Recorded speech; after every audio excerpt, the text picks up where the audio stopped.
Kita akan mulai pembahasan kita dari ruang lingkup. Ya.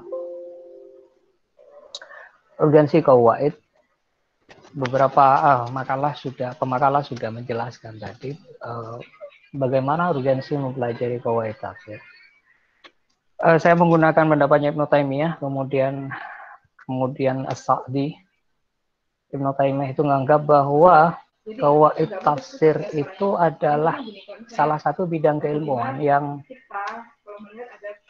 merupakan keilmuan pokok dalam proses memahami Al-Quran yang bersifat umum dan menghasilkan beberapa cabang dari pemahaman itu. Jika seseorang mengetahui beberapa kaidah dalam penafsiran, maka proses pemahaman terhadap Al-Quran lebih bersifat ilmiah dan objektif dibandingkan seseorang yang tidak menguasai unsur-unsur kaidah ketika menafsirkan Al-Quran. Maka kecenderungannya menurut Ibnu Taimiyah, penafsiran yang akan dihasilkan itu rentan terhadap sikap dusta dan kebohongan, yang ujungnya akan menyebabkan kerusakan baik dalam segi akidah ataupun dalam hukum. Sedangkan As-Sa'di mengibaratkan tafsir itu jika diibaratkan sebagai bangunan, maka dia selayaknya pondasi, dan jika ibaratnya pohon, maka dia diibaratkan sebagai akar. Jadi keduanya merupakan struktur dasar yang tidak akan menghasilkan lapisan atasnya jika lapisan bawahnya tidak ada. Pohon tidak akan tumbuh secara subur, tidak akan berkembang jika dia tidak memiliki akar yang kuat, atau sama sekali tidak memiliki akar. Begitu juga bangunan. Bangunan pondasinya jika kokoh, maka struktur di atasnya akan terjaga dengan kuat. Posisi kawaid itu demikian menurut Asy-Syafi'i. Itu salah satu urgensinya. Kemudian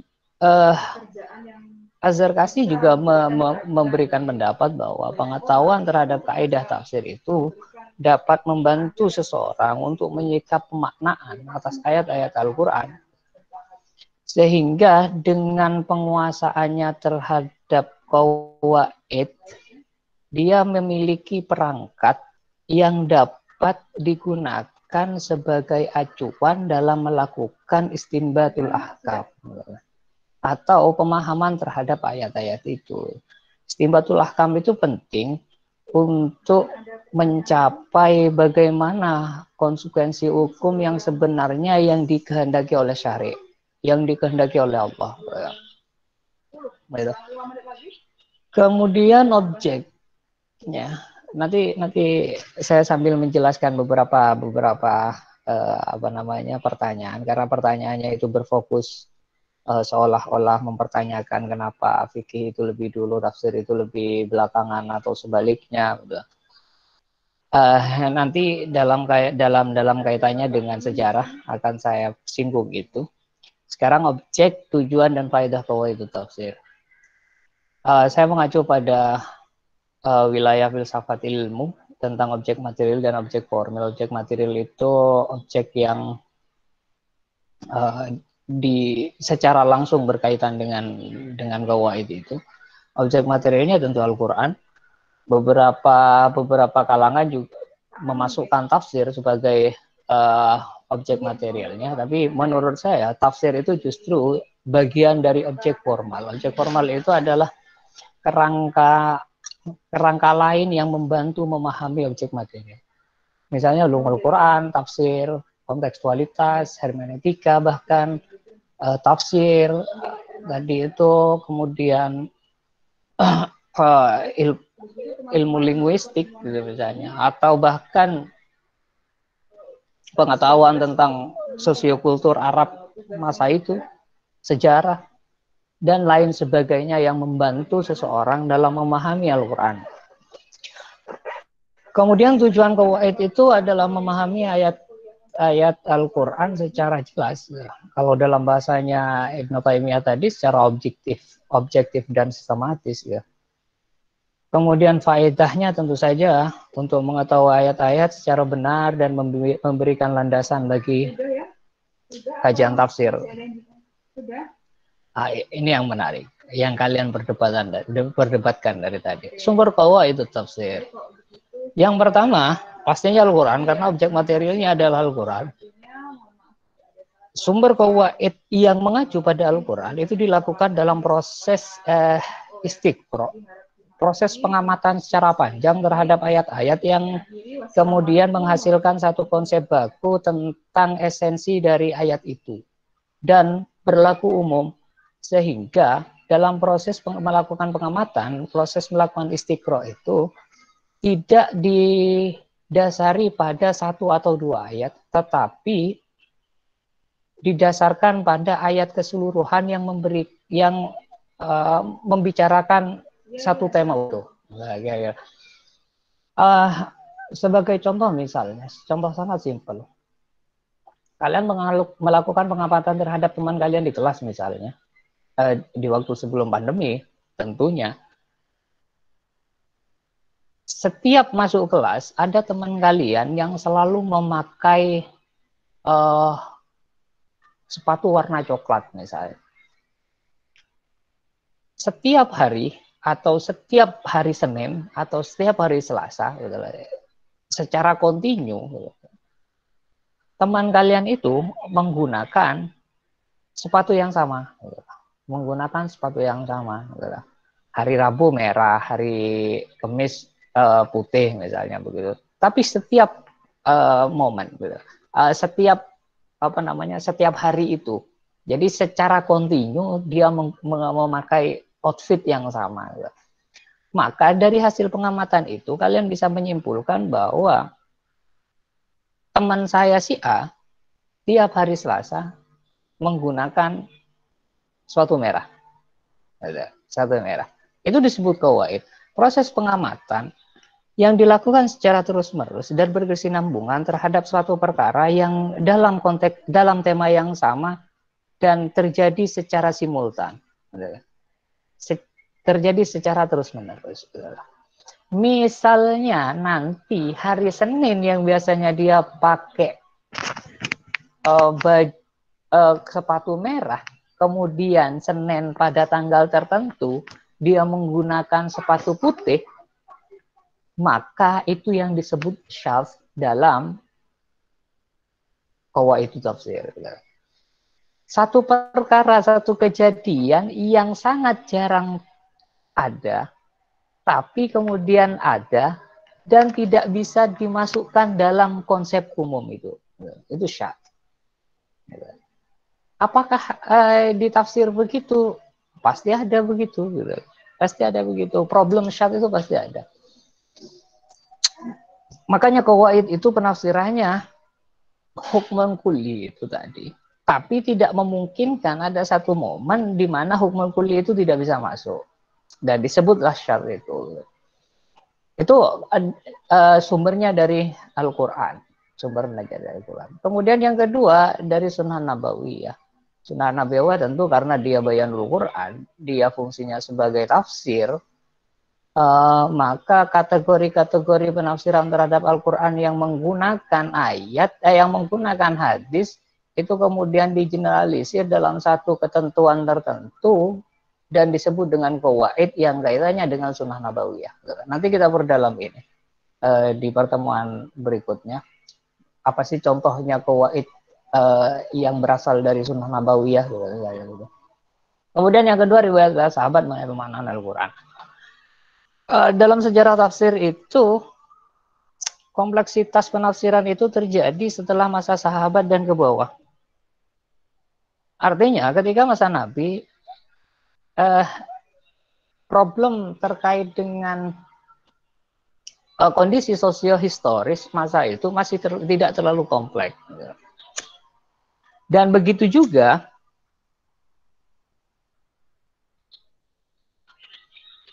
sahabat berasal dari kalangan Arab, entah itu suku Quraisy, entah suku-suku yang lain, tapi dia natik bil Arabiyah gitu. Dia berbahasa menggunakan bahasa Arab gitu.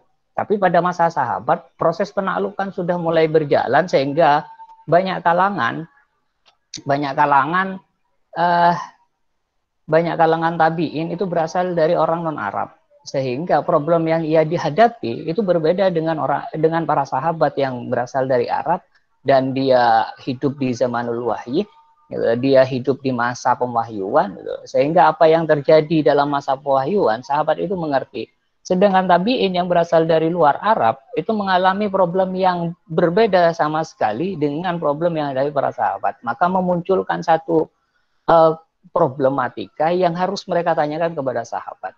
Sahabat yang tidak menemukan narasi-narasi Nabi terkait dengan problem itu, mereka melakukan ijtihad, baik melalui uh, kebahasaan dengan bantuan syair-syair Arab atau dengan bantuan riwayah-riwayah Israiliyah, gitu. Kira-kira begitu.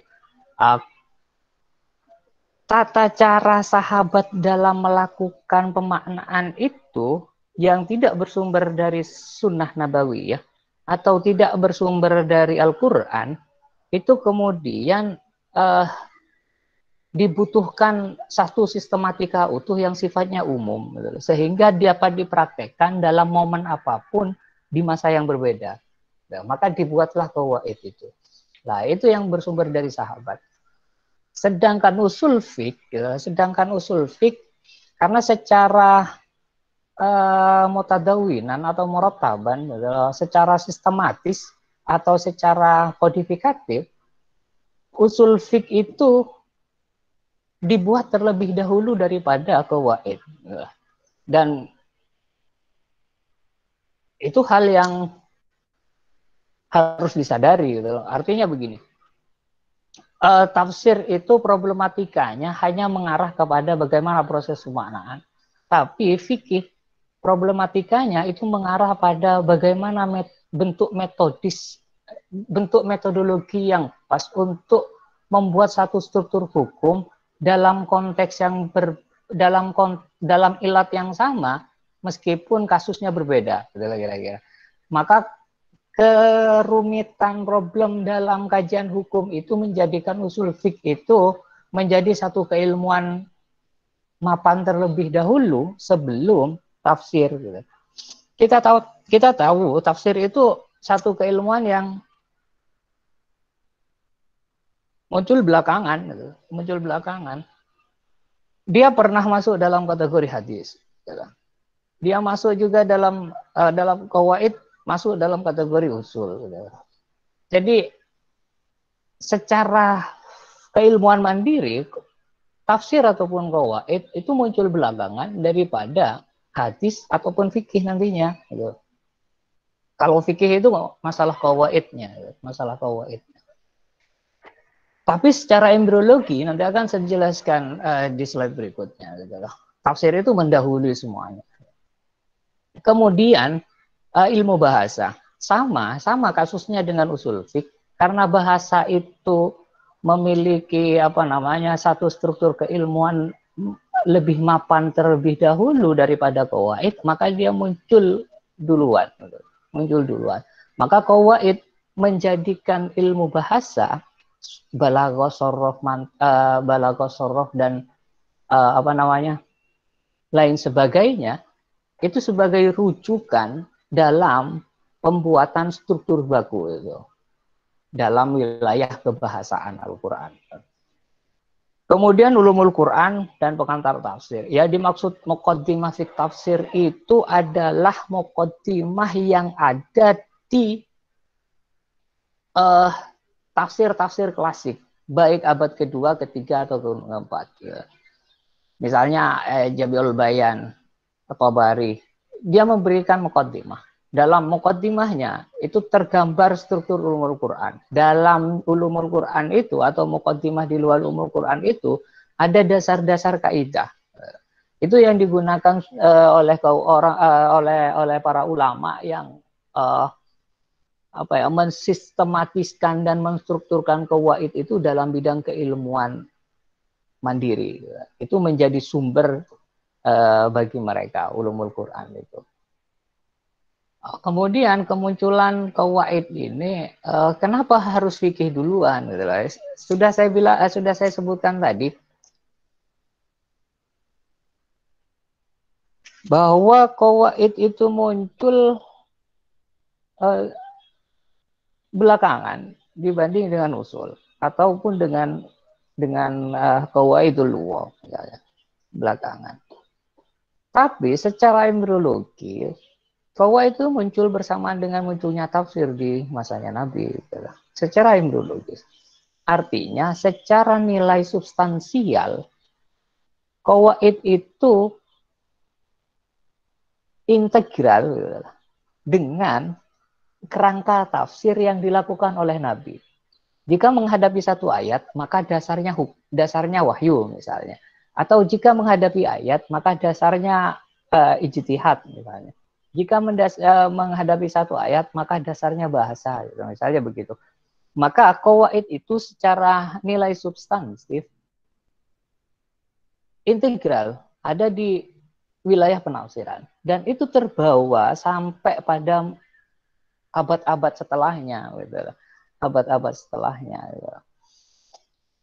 Abad pertama, kemunculan risalah itu diklaim oleh beberapa kalangan sebagai bagian dari qawaidut tafsir al-fiqhiyah, al-hukmiyah. Gitu. Qawaid tafsir yang memberikan satu narasi tertentu terhadap ayat-ayat yang bersifat hukum.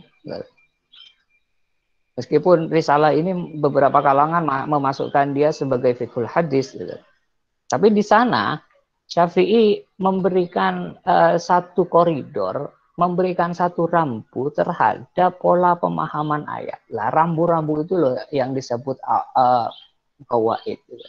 Jadi masih dalam posisi integral dengan qaidul fiqhiyah, usul fikih. Begitu juga di Ahkamul Quran. Ahkamul Quran punyanya Syafi'i juga. Dia tafsir. Kemudian abad ketiga, keempat, kelima seperti yang dipaparkan tadi, ada proses dari satu keilmuan yang tidak baku kemudian menjadi keilmuan yang baku pada abad ke-14 itu. Kenapa abad ke-14? Abad ke-14 itu dimulai oleh Abdurrahman As-Sa'di dengan kitabnya Qawaidut Tafsir Al-Hisan. Artinya, kenapa As-Sa'di itu dianggap pertama? Kitab ini secara fisik sampai ke kita. Kitab ini secara fisik sampai. Tapi kenapa beberapa orang kemudian mengatakan bahwa pelopor Qawaid itu Ibnu Taimiyah? Ibnu Taimiyah itu punya kitab namanya Qawaidut Tafsir, tapi tidak sampai ke tangan kita. Qawaidut Tafsir itu selalu disebut oleh Ibnu Taimiyah dalam Muqaddimah kalau tidak salah, atau kitab-kitab yang lain. Jadi Ibnu Taimiyah pernah mengucapkan bahwa dia punya qawaid, tapi tidak pernah sampai ke kita kitabnya itu. Maka beberapa kalangan kemudian mentengarai bahwa Ibnu Taimiyah lah yang pertama menyusun Qawaidut Tafsir meskipun tidak sampai ke tangan kita. Oh, iya. Kemudian dasar-dasar dari usul tafsir juga dijelaskan oleh Ibnu Taimiyah dalam Muqaddimah fi Usul Tafsir itu. Usul Tafsir. Tidak secara jelas, tidak secara pasti apakah itu bagian dari qawaid atau tidak. Gitu. Tapi yang jelas dia pernah punya qawaidut tafsir yang juga disebut di Muqaddimah. Kemudian ada Al-Manshad Al-Qawim fi qawaidut tata'allaq bil Qur'anil Karim kayak Muhammad Abdul Rahman Al-Hanafi. Itu periode selanjutnya. Kemudian qawaid tafsir Al-Wajiz. Ibnu Wajiz ini juga makhtutat gitu. Manuskrip bentuknya masih kan. Entah sekarang sudah ditahqiq apa belum. Kemudian at-taisir fi qawaidul ulum at-tafsir. Al-Kafiji, Qawaidul Hisan, dan lain sebagainya sudah disebutkan tadi ini. Kemudian klasifikasi. Klasifikasi ini saya cantumkan karena kebutuhan. Takutnya teman-teman nanti membuka satu qawaid, kemudian tidak sama struktur pembahasannya dengan apa yang saya sampaikan atau teman kalian sampaikan. Qawaid itu ada dua secara sistematik. Yang pertama menjelaskan secara keseluruhan, secara deskriptif. Jadi dia tidak memberikan satu konsep baku yang umum, yang sifatnya khobariyah, berita, seperti selayaknya qawaid fikih itu gitu. Tapi penjelasannya deskriptif gitu. Penjelasannya deskriptif. Contoh yang paling jelas adalah qawaidut tafsir punyanya Quraisyab. Deskriptif. Jadi kita tidak bisa mengeluarkan satu kaidah baku yang sifatnya jamik mani, yang sifatnya simple tapi mencakup keseluruhan. Kedua, sistematika yang menggunakan jamik mani itu. Jadi dia merangkum satu esensi dalam satu kalimat singkat padat yang sifatnya khobariyah, tapi memiliki hukmun kulli, memiliki hukum yang menyeluruh,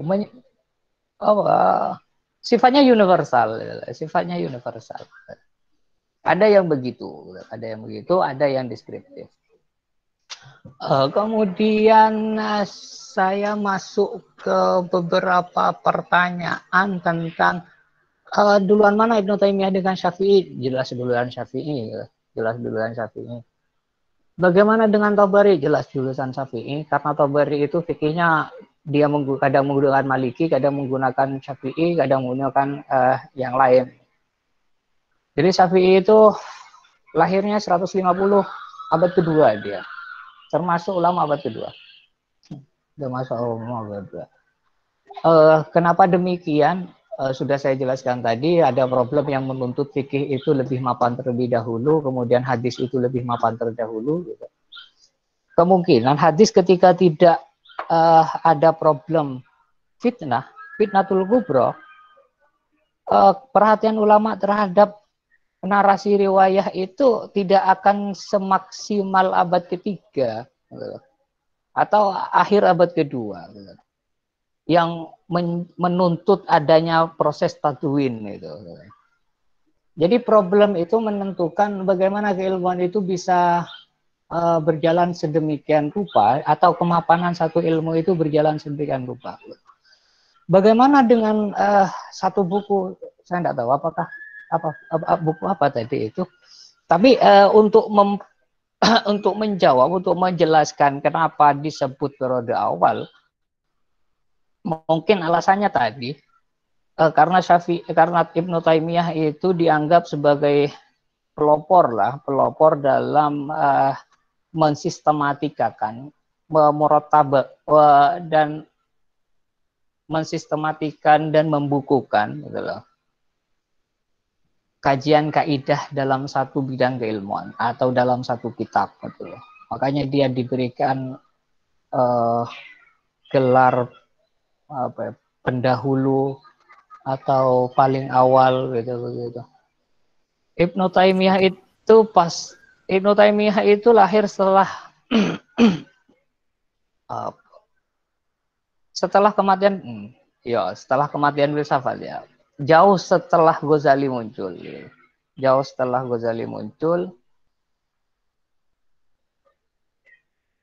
Jadi pantas saja ada kegelisahan Ibnu Taimiyah terhadap pola strukturasi ilmu. Ini nanti pembahasan studi Islam, bagaimana ada kegelisahan struktur keilmuan dalam Islam itu kemudian membangkitkan beberapa pemikir dan kajian keislaman sudah mulai tertata kira-kira. Terus apalagi ada yang terlewat pertanyaan? Enggak Pak, pas Pak. Oh, lengkap ya. Oh, begitu. Karena Ibnu Taimiyah itu ulama yang hadir pasca Ibnu Rushd, gitu lah. Ulama yang hadir pasca Ibnu Rushd. Ibnu Rushd itu kan ditengarai membuka kembali ruang rasionalitas dalam Islam, sehingga pasca itu para ulama kemudian memberikan konsep-konsep yang baru terhadap pemahaman Al-Quran, kemudian memunculkan beberapa dikotomi aliran Islam baru dalam sejarah pemikiran itu, dan Ibnu Taimiyah salah satu masuk dalam orang yang memberikan nuansa baru dalam pemahaman itu. Apakah Ibnu Taimiyah itu nanti masuk kepada fundamentalis ataupun liberal, kalian cari sendiri itu. Baru kemapanan dalam struktur kajian Islam itu mulai lagi bangkit setelah kontemporer itu. Sebenarnya ketika dikaitkan dengan tafsir, kemapanan tafsir itu menurut saya itu ada di paskanya Suyuti. Di paskanya Suyuti. Jadi proses produksi tafsir itu sudah mulai berhenti, yang ada hanya reproduksi. Seluruh tafsir masa itu, pasca itu, merujuk pada beberapa kajian tafsir terdahulu, kemudian mereka mengimani penjelasannya dan dilembagakan. Ini kemungkinan yang menjadikan para pemikir kontemporer nanti itu memberikan perlawanan atas nuansa itu dalam tanda petik, gitu. Perlawanan dalam tanda petik nuansa itu. Apa ya tadi ya? Tentang ro'yu, tentang yang terakhir itu apa? Yang terakhir apa tadi? Tentang itu corak penafsiran, Pak. Cara penafsiran. Corak penafsiran di Indonesia. Oh, corak penafsiran di Indonesia, oke. Okay. Dan sumber ya. Kalau di Indonesia itu ada beberapa orang yang telah melacak itu. Bagaimana? Misalnya kalian kalau baca punyanya, ada beberapa klasifikasi sumber rujukan yang paling sering digunakan. Ada 3 paling tidak yang menjadi rujukan utama para mufassir Indonesia terhadap penafsiran klasik, tafsir-tafsir klasik. Yang pertama itu adalah Al-Baydawi, Al-Khazin, gitu. Itu kemudian Jalalain. 3 ini, tafsir Al-Baydawi, tafsir Al-Khazin, kemudian tafsir Jalalain. Ketiganya itu disebutkan dalam mayoritas penafsiran di Indonesia. Kecuali tafsir An-Nur punya Hasbi As-Siddiqi misalnya. Kecuali tafsir-tafsir modern yang sudah lebih kompleks rujukannya. Tafsir An-Nur itu mengacu kepada Al-Marawi. Malah ada tuduhan bahwa tafsir punyanya Hasbi As-Siddiqi itu merupakan terjemahan dari tafsir Al-Marawi. Dalam edisi terbaru, Siddiqi itu sudah mengklarifikasi itu bahwa ini bukan terjemahan, ini hasil ijtihad yang sumbernya salah satunya adalah Al-Marawi. Kemudian Hamka yang sudah lazim adalah bahwa tafsir itu diselesaikan Hamka ketika dia di penjara. Jadi rujukan kitabnya agak lebih eksklusif,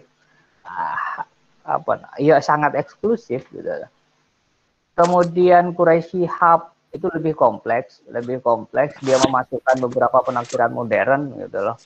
Tapi jika mengacu pada di atas 1900-an dalam kategorinya Federspiel, kalian akan melihat hanya 3 sumber rujukan utama. Al-Khazin, Al-Baydawi dengan tafsir Jalalain. Tarjuman Mustafid itu sejarah jelas menjelaskan di bagian awal bahwa dia itu ikhtisor dari tafsirnya Al-Baydawi. Gitu. Jadi dianggap sebagai terjemah dalam bahasa Melayu versinya Al-Khazin. Jadi Al-Khazin itu ikhtisor, ringkasan dari Al-Baydawi. Tapi penjelasan riwayat Israiliyatnya lebih banyak. Itu kira-kira. Kenapa kemudian tafsir Indonesia itu lebih banyak mengutip, lebih cenderung kutipan Israiliyat itu lebih banyak? Nah, saya melakukan banyak penelitian di situ. Kenapa alasannya?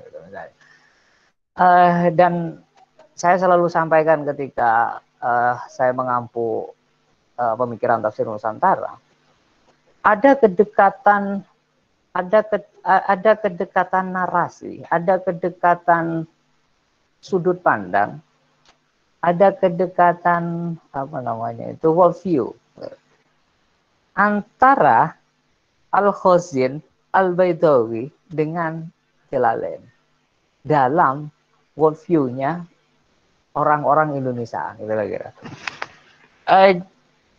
Al-Baydawi itu selalu suka untuk menarasikan satu kisah dan menyebutkan riwayat Israiliyah secara lengkap.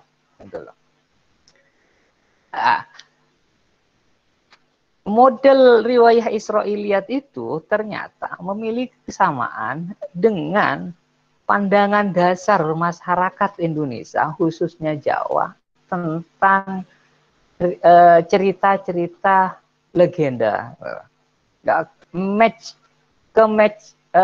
Kecocokan dalam wilayah ini kemudian menjadikan dialog antara Al-Baydawi dan Al-Khazin itu lebih masuk daripada kitab-kitab lainnya. Misalnya, kenapa tidak menggunakan Ibnu Katsir misalnya? Atau kecenderungan fikih di Indonesia lebih kuat, kenapa tidak menggunakan Qurtubi? Ini panjang sebetulnya ceritanya. Fikih di Indonesia itu baru akhir-akhir abad ini. Indonesia itu masuk dengan kultur tasawufnya, kultur mistiknya, kultur tarekatnya. Islam masuk ke kita, ke Indonesia itu, dengan kultur mistiknya. Jadi kultur fikih itu muncul belakangan. Muncul belakangan. Jadi yang paling kental Islam di Nusantara itu adalah unsur tasawuf dan tarekatnya. Sehingga ketika menggunakan tafsir Ibnu Katsir, Al-Qurtubi, Al-Baydawi yang Ibnu Katsir, Al-Qurtubi, At-Tabari memiliki kandungan hukum yang sangat kental sehingga Islam akan diposisikan pada satu agama yang aturannya ketat. Dan itu tidak cocok dalam problem itu. Sebagaimana kita ketahui bahwa manhaj irfani itu akan susah ketemu, akan susah masuk dengan manhaj bayani. Akan susah untuk ketemu.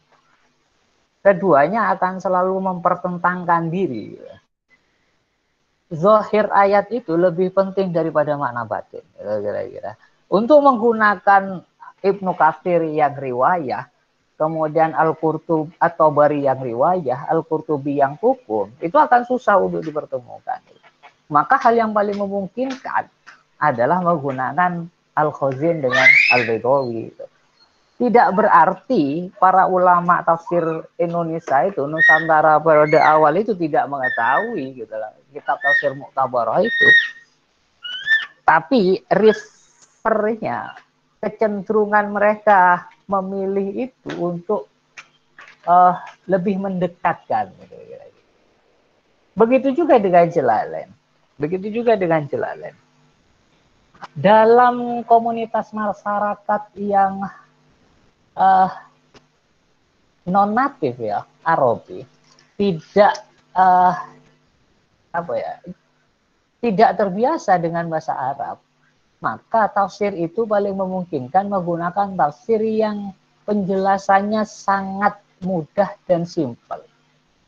Dan itu dimiliki oleh Jalalain. Maka di kalangan pesantren itu Jalalain itu menjadi rujukan utama dalam tafsir. Kenapa? Bukan mereka tidak mampu membaca Ibnu Katsir atau Tabari gitu. Untuk santri yang baru masuk dan mau belajar gitu, maka hal yang paling mudah adalah menggunakan Jalalain. Karena dia menjelaskan bahasa dengan sangat simpel sekali.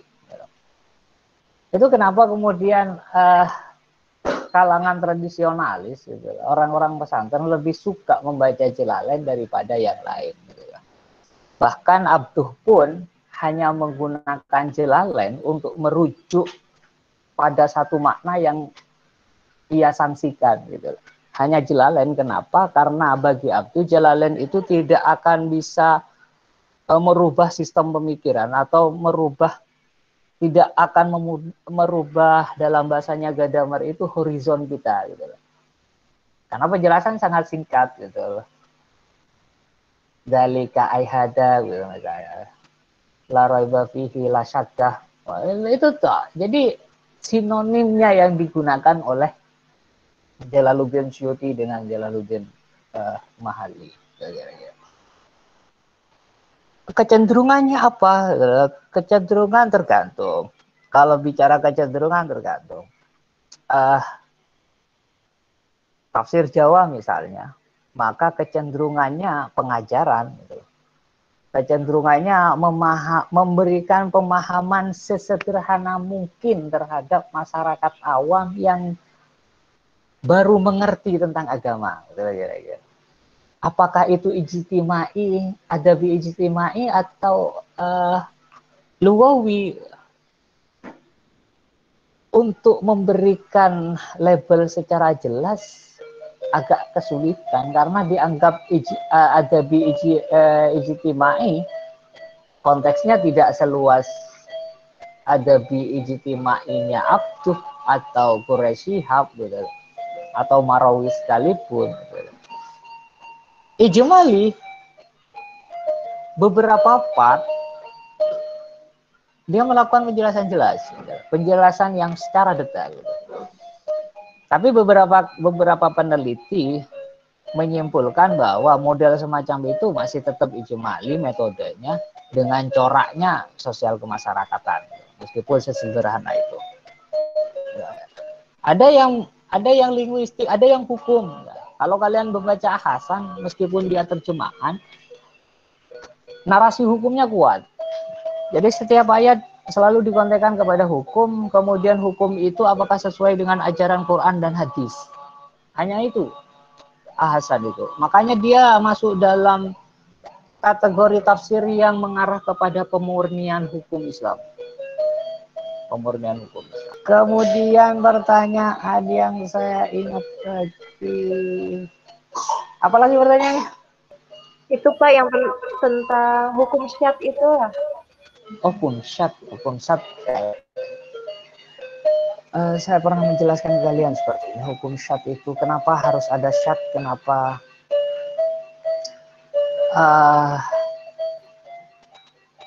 ada pengecualian. Saya sudah jelaskan minggu kemarin seperti itu. Hukum syad itu kenapa harus syad itu. Karena untuk memastikan blok keumuman dari satu kaidah itu akan susah gitu. Makanya dari terminologi saja itu tidak menyebutkan bahwa kaidah itu hanya berlaku pada kasus-kasus tertentu, tapi langsung pada hukum kuli, gitu. Hukum kuli.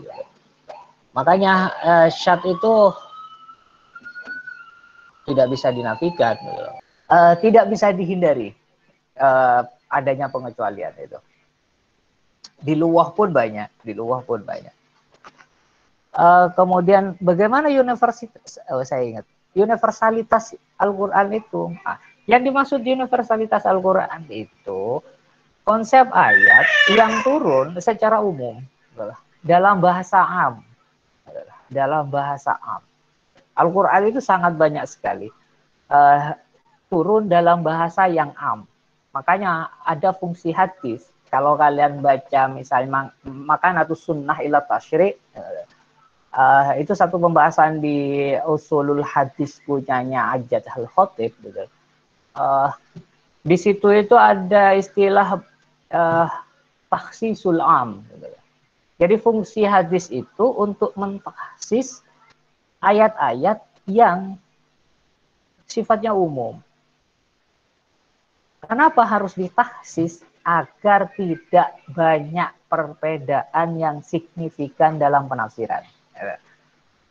Maka tadi berujung pada kenapa harus ada perselisihan di antara para mufassir gitu. Karena Quran itu hadir dalam kalimat yang am gitu.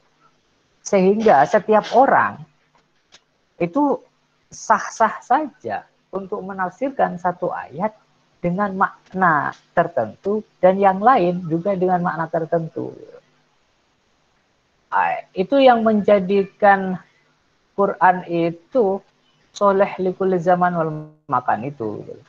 Jadi universalitas itu juga menjadi kekuatannya untuk selalu bisa relevan. Makanya nanti dalam kajian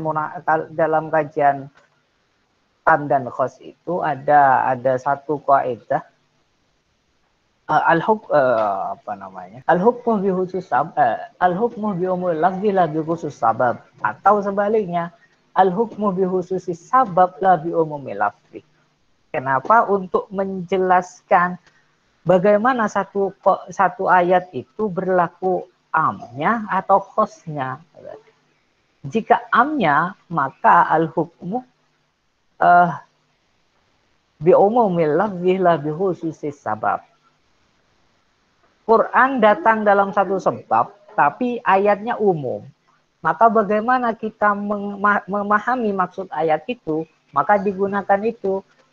Jika merujuk pada keumuman lafaz, maka merujuk pada kaidah itu. Bi umumil lafzi la bi khususis sabab. Tapi jika ayat itu umum, kemudian kemudian dia turun dalam satu sabab, maka ada yang menjelaskan al-hukmu bi khususis sabab la bi umumil lafzi. Kayak misalnya kejadian tentang Aisyah misalnya. Itu banyak yang menjelaskan bahwa konsekuensi hukum dari ayat itu dikhususi sabab. Jadi wanita-wanita setelahnya itu tidak punya kewajiban hukum yang sama dengan hukum yang dituju oleh sabab tertentu itu, Aisyah itu kira-kira.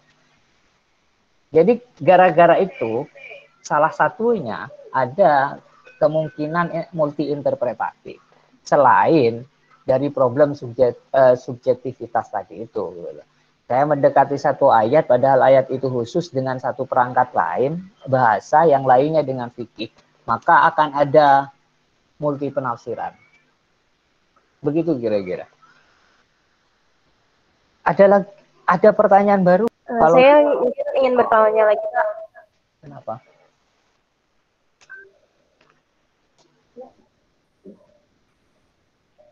Saya ingin bertanya lagi, Pak. Silahkan. Tadi kan disinggung mengenai Israiliyat ya, Pak ya. Nah, dulu saya tuh pernah mendapat suatu pertanyaan gitu dari teman gitu mungkin ya.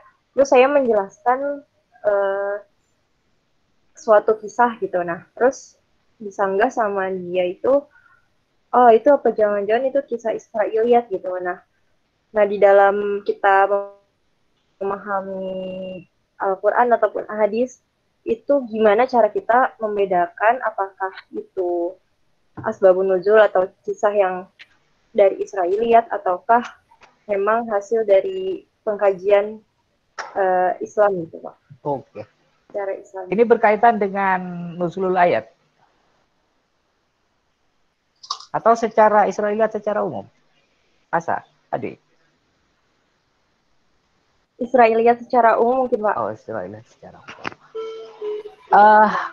Apakah bagaimana bagaimana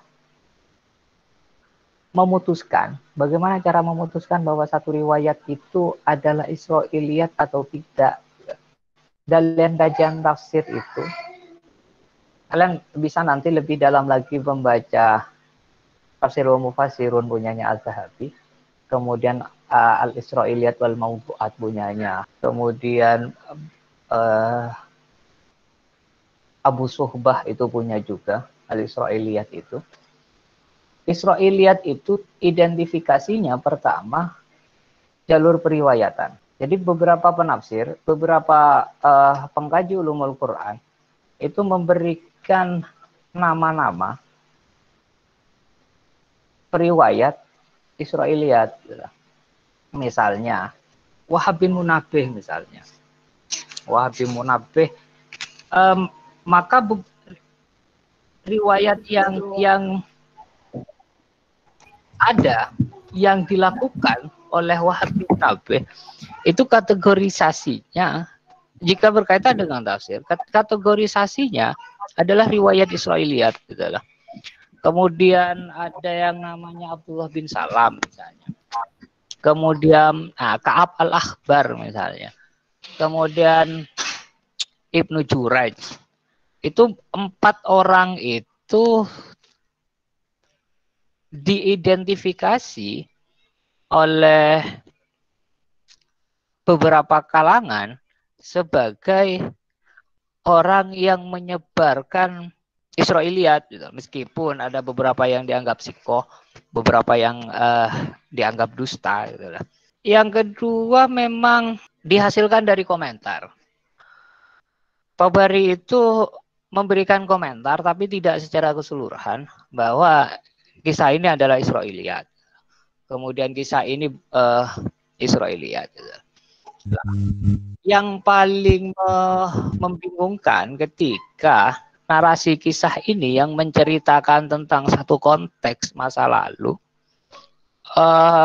itu sering dihubungkan dengan asbabun nuzul, sering dihubungkan dengan asbab. Padahal perlu kalian pahami bahwa asbabun nuzul itu punya sigot khusus, punya tanda khusus, dan ada narasinya. Misalnya, nazalah hadil ayah fi kada. Itu satu sigot. Jika ada riwayah yang menjelaskan semacam itu, maka itu bagian dari asbabun nuzul. Atau su'ilah sahabah, misalnya su'ilah Ali an Rasul misalnya. Qala, itu salah satu sigotnya lagi. Jadi ada sahabat punya problem tentang satu makna, kemudian dia menanyakan langsung kepada Nabi. Maka redaksinya akan ada pertanyaan. Atau ada satu konteks misalnya, kemudian sahabat menjelaskan bahwa ayat ini turun dalam konteks ini. Itu asbabun nuzul. Jadi sikotnya jelas. Selain itu, maka itu upaya para penafsir untuk memasukkan satu konteks yang dalam beberapa kajian disebut sa'nun nuzul. Keadaan di mana ayat itu turun tanpa ada kaitan apakah riwayat itu berhubungan langsung dengan ayat atau tidak.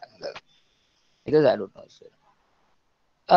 Kemudian Israiliyat itu sangat gampang sekali untuk mendeteksi. Yang pertama itu dari apa namanya perawinya, kemudian dari komentar para penafsirnya. Israiliyat itu kecenderungan kisahnya masa lalu. Jadi misalnya bagaimana perkara Jalut dan Tolut misalnya.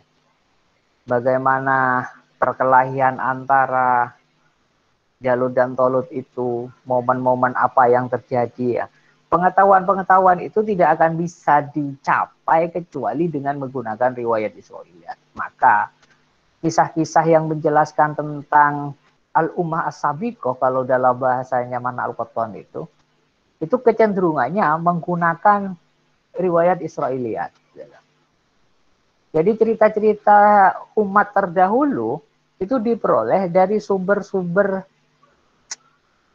orang-orang Yahudi ahlul kitab, karena di Taurat banyak dijelaskan kisah itu. Makanya disebut dengan Israiliyat. Israiliyat itu Yakub, Bani Yakub, dan semua keturunannya. Ada dua kategorinya, ada Nasoro, ada Yahud. Jadi Yahud dan Nasoro itu Yahuda, Nasoro itu Isa, itu sama-sama keturunan dari Yakub. Yakub itu yang disebut dengan Israel. Jadi seluruh keturunannya disebut Bani Israel. Dan riwayat yang mengacu pada orang-orang tersebut disebut dengan riwayat Israiliyah. Ada lagi?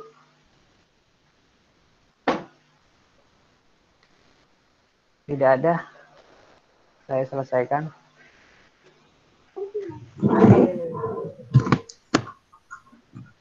Sampun Bapak.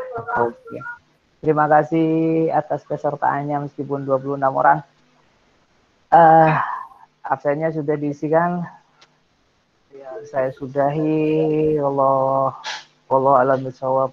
Assalamualaikum warahmatullahi wabarakatuh.